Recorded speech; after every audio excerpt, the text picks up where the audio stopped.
And welcome back to Sunrise. The world continues to grieve this morning after the deadly terrorist attacks in Paris. It's also bringing about many questions about our own security here in the U.S. Indiana Senator Joe Donnelly is on the Senate Armed Services Committee. He's in here with us this morning. Thanks so much for joining us. Good morning. Thank you for having me. You know, obviously the world a far different place this morning than it was Friday morning after the attacks. What do you think the main priority should be here in the United States for our leaders such as yourself? Sure. Immediately? What are our priorities? Well, my first priority, my first obligation is to protect every Hoosier and to protect this country. And so I go back to Washington this morning, and we are going to be working on a coalition with all of our friends. And what we have to do is eliminate ISIS. There's no gray area on this. They have to be eliminated. They have a safe haven in Syria, and that has to be taken away. There's talk over the weekend, you know, many political forums that this isn't our fight. No, it is.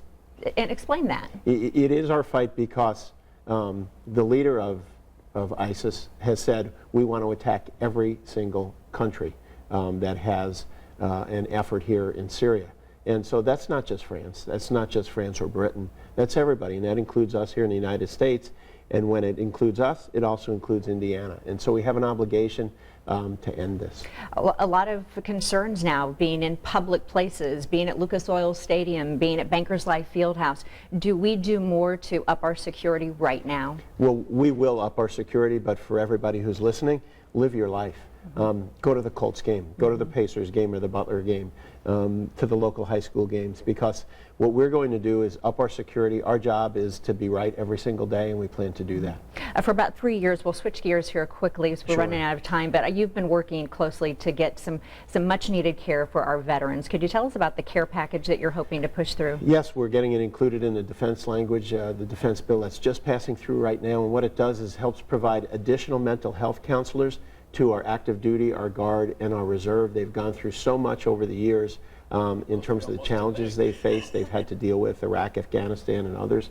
And so what we've been able to do is put a provision in, some help in, so that they can just in their own local towns, if they're feeling a little sideways or whatever, know exactly who understands military challenges, the things our soldiers go through, and be able to just go online, click, and be able to go see them. All right, well, Senator Donnelly, we appreciate your time. Our thoughts are with you as you head back to Washington with, I'm sure, a lot on your plate. Well, thank you very much. All right, we appreciate it. And